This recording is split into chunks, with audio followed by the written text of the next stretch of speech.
শুভ দুপুর বন্ধুরা, প্রিয়াঙ্কা লাইফস্টাইলের আমি প্রিয়াঙ্কা নতুন আরেকটি ব্লগে সবাইকে স্বাগত জানাই। সবাই কেমন আছো? আশা করছি খুবই ভালো আছো, আর তোমাদের ভালোবাসায় আমরাও খুব ভালো আছি। এখন বাজে দুপুর 1টা, আর এখন থেকেই ব্লগটা শুরু করছি। শনিবার দুপুর থেকে রাত পর্যন্ত যে ব্লগটা তুলেছিলাম সেটাই আজকে তোমাদেরকে দিচ্ছি। প্লিজ স্কিপ না করে পুরো ব্লগটা দেখো, আশা করছি তোমাদের খুব ভালো লাগবে। তৃষ্ণার বাবার তো শনিবার ছুটি, কিন্তু তাও একটা আর্জেন্ট কাজ ছিল তাই গিয়েছিল, আর আসার পথে আইসক্রিম নিয়ে এসেছে। আর সব বাচ্চাদের তো আইসক্রিম প্রিয়। আমরা সবাই মিলে আইসক্রিম খেয়ে যখন বাইরে মুখ হাত ধুইতে এসেছি, একটা কাঠবিড়ালিকে দেখতে পেলাম। ও কি একটা যেন খাচ্ছে। আমার মামার বাড়ির ওদিকে প্রচুর পরিমাণে কাঠবিড়ালি দেখা যায়, কিন্তু আমার বাপের বাড়িতে কাঠবিড়ালি দেখাই যায় না। যখন বিয়ে হয়ে শ্বশুর বাড়িতে এসেছি তখনও এদিকে কাঠবিড়ালি ছিল না। এখন এই 2-1টা কাঠবিড়ালি বারে বারে ঘোরাফেরা করে চোখের সামনে। তবে মাঝে মাঝে মনে করি যে ক্যামেরাবন্দি করব, কিন্তু ওরা তাড়াতাড়ি পালিয়ে যায়। আজকের কোন ভাগ্যচক্রে ওকে ধরতে পারলাম। তবে এদের ব্যালেন্স খুব সুন্দর, এক ডাল থেকে আরেক ডালে লাফিয়ে যেতে পারে ভালো।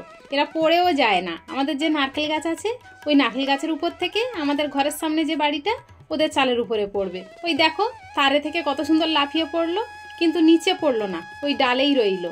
আবার ভিতর থেকে ওই সরু ডাল দিয়ে বেয়ে বেয়ে চলে যাবে। দেখতে ভারী সুন্দর লাগে। তোমাদের কাদের ওদিকে কাঠবিড়ালি দেখা যায় একটু অবশ্যই কমেন্টে জানাবে।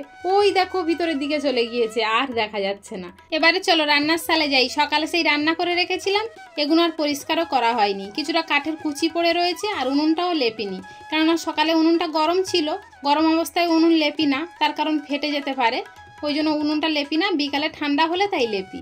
আর এই কাঠের কুচিগুলো না তুলে নিলে ওদিকে আকাশটা একটু মেঘমেঘ করছে, আর যদি এগুলো গুছিয়ে না নিই বৃষ্টির জলে ভেসে সব ড্রেনটা জ্যাম করে দেবে। তখন আর কোনো দিকে পারবো না তাড়াহুড়োর সময়। তাই এগুলো ভালো করে পরিষ্কার করে ঝাঁটিয়ে কাঠগুলো সব গুছিয়ে তুলে নিয়েছি। নিয়ে এখন উনুনটা ভালো করে লেপে নিচ্ছি। তবে কাদামাটি অতটা বেশি দেবো না, একটু জল দিয়েই লেপে নেব। প্রতিদিন কাদামাটি দেওয়ার দরকার লাগে না। যেদিন একটু ফেটে যায় সেদিন গোবর আর কাদা একসঙ্গে মাখিয়ে তাই লেপে দিলে খুব সুন্দর লাগে দেখতে। তবে প্রতিদিন ওই গোবর লোকের বাড়ি থেকে আনাও যায় না, আর দেওয়াও যায় না। আর যে গোবর এনে রেখে দেবো গন্ধ হয়ে যায় জান। কৃষ্ণা আজকের দুপুরে ভগবানের ভোগ লাগিয়েছিল, কিন্তু সেই থালা বাসনগুলো কিছু মাজেনি। আর এখন যদি মেজে না রাখি, রাত হয়ে গেলে তখন যদি বৃষ্টি আসে, মেঘ মেঘ তো এমনিও করেছে, আর একটু ঝোড়ো হাওয়াও বইছে, সেটা তোমাদেরকে পরে দেখাচ্ছি। কিন্তু আগে মেজে নিই, না হলে না মশারা উৎপাতে এখানে বসাও যায় না, কোনো কাজও করা যায় না। তবুও একটু দিনের আলো আছে, এরপরে যদি মেঘ ঢেকে যায় তখন আর কিছু দেখাই যাবে না। এগুলো সবাই ভালো করে মেজে, তাই এই গোপালের একটা জামা আর একটা গামছা ছিল, সেটা ভালো করে সার্ফ দিয়ে ধুয়ে নিয়েছি। আর এখন থালা বাসনও সব মাজা হয়ে গিয়েছে। আর আকাশের অবস্থাটা দেখো, চারিদিক থেকে কালো মেঘে একদম ঢেকে আসছে। তবে খুব একটা হাওয়া বইছে না, মাঝে মাঝে যখন হাওয়াটা উঠছে একদম দমকা মেরে হাওয়া দিয়ে যাচ্ছে, আবার যখন হাওয়া থাকছে না তখন আবার থমকে যাচ্ছে। তবে বৃষ্টি হওয়ার সম্ভাবনা তো আছেই। আর এখন বৃষ্টি হওয়ার থেকে বিদ্যুৎ চমকায় বেশি। আমরা ছোট থেকে দেখে এসেছি শীতের সময় শীত পড়ে, বর্ষার সময় বর্ষা হয়, আর গরমের সময় গরম পড়ে। কিন্তু এখন তো দেখি সিজনের সময় কোনো কিছুই হয় না, গড় সিজনে সব কিছু হয়ে যায়। বলো বর্ষার টাইমে বর্ষা হয় না, এখন কি বর্ষার টাইম? আর এখন দেখো বৃষ্টি হলেই অনবরত বৃষ্টি হতেই থাকে।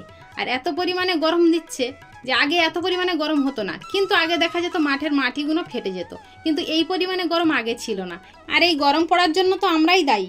কেননা আমাদের বাড়ির মধ্যে যদি একটা গাছ বেশি হয়ে যায়, সেটা কিন্তু আমরা কেটে বাদ দিয়ে দিচ্ছি, পরিষ্কার রাখছি বাড়িঘর। কিন্তু এটা তো নিয়ম নয়। আমরা মুখে বলি গাছ লাগাও প্রাণ বাঁচাও, কিন্তু সেটা কি করি? মোটেও আমরা করি না।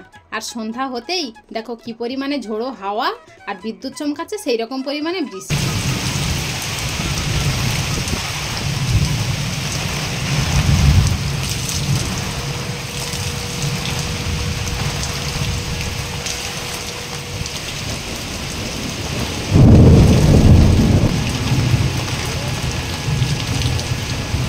আগের দিন যে মোমবাতি বানিয়েছিলাম, কারেন্ট না থাকার জন্য এই মোমবাতি ধরিয়েছি। দেখো সুন্দর জ্বলছে, কিন্তু ভালোও লাগছে দেখতে। আর রাত্রে টিফিন খাওয়ার মতো বাড়িতে কিছু ছিল না, মানে এত বৃষ্টি হচ্ছে, বাজারেও যেতে পারছে না। দুপুরেও শসা আনেনি, টমেটোও নেই, কি দিয়ে মুড়ি মাখবো? তাই ঘরে ওই ছোলা ভাজা ছিল, তৃষ্ণার বাবা খাচ্ছে, আর তৃষ্ণা খাচ্ছে সবুজ বুট। আর ঘরে একটা আম ছিল, সেই আগের দিন তৃষ্ণার বাবা 2টো আম আনলো, একটা গোপালকে ভোগ লাগালাম, আর একটা ঘরে ছিল। এই আজকের সবাই একসাথে আছে, সেই আমটা কেটে সবাইকে দেব। তবে আমটা ভালো শক্ত আছে এখনো, বটি দিয়ে খোসা ছাড়ানো যাচ্ছে। আর আম যদি খোসা ছাড়িয়ে না খাওয়া হয় একদম ভালো লাগে না। তৃষ্ণার বাবা তো মুখেই দেবে না পিস করে দিলে। তাই এখন সেই খোসা ছাড়িয়ে এখন পিস পিস করে সবাইকে দিয়ে দেব। কিন্তু তৃষ্ণা আবার লাফাচ্ছে ওই আঁটিটা খাবে, ও আমের ফালি খাবে না, আমের আঁটিতে আম থাকে না, ও সেটাই খাবে। দেখো সেটা নিয়ে আগে বসে পড়েছে আর আনন্দ করে করে চুষছে কেমন দেখো। আমি আবার জোর করে ওতে দুটো ফালি দিয়ে ওদেরকে খেতে দিয়ে, আর যে জামা কাপড়গুলো পড়েছিল দুপুর থেকে তো কিছুই গুছাইনি, বাইরের কাজ করতে করতে সময় শেষ, তাই এখন সেইগুলো ভালো করে গুছিয়ে নিচ্ছি। চলো আমার ভাঁজ করা সব কমপ্লিট, এবার আলনার গায়ে একটু গুছিয়ে দিই। আমার এই একটাই শোকেস আলনা, এতে 3 জনের জামা কাপড় একদম মানে ধরে না, তাতে খুব কষ্ট করে রাখতে হয়। বলে না গরিবের চাহিদা থাকলেও সেটা মেটানো যায় না, এরকম একটা পরিস্থিতি আমার সাথে হচ্ছে। মেয়েটা জানি না বড় হলে তখন জামা কাপড় কী করে রাখবো, এখন নয় ছোট আছে, হয়ে যাচ্ছে। হয়তো সময়ের সঙ্গে পরিস্থিতি সব কিছু বদলে যাবে, দেখা যাক ভগবান কি করে, ভগবানের উপরে ভরসা রাখতে হবে, সে যা করবে সেটাই মেনে নিতে হবে, তাই না? তোমাদের সাথে গল্প করতে করতে আমার জামা কাপড়ও ভাঁজ করা হয়ে গিয়েছে, শোকেস আলনার গায়েও গুছানো হয়ে গিয়েছে। এখন চলে এসেছি থালা বাসনগুলো গুছাতে। এই থালা বাসনগুলো দুপুরে মেজে রেখেছিলাম, তোলা হয়নি, তাই এখন জায়গার জিনিস সব গুছিয়ে গুছিয়ে রেখে দেব। আর এইভাবে পড়ে থাকলে আবার রাত্রে খেয়ে যে থালা বাসনগুলো উপর দেবো তখন আর উপর দেওয়ার জায়গা থাকবে না। আর শুকনো থালা বাসনের উপরে যদি আবার জল শুদ্ধ থালা বাসন এনে উপর দিই তখন এই থালা বাসনগুলো দাগ হয়ে যাবে।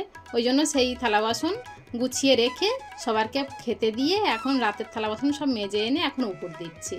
চলো তাহলে আজকের ব্লগটা এই পর্যন্তই শেষ করছি, দেখা হচ্ছে আবার কাল। ততক্ষণ পর্যন্ত সবাই ভালো থেকো, সুস্থ থেকো আর সবাইকে ভালো রেখো। আর ব্লগটা যদি ভালো লেগে থাকে অবশ্যই লাইক কমেন্ট শেয়ার করে পাশে থেকো।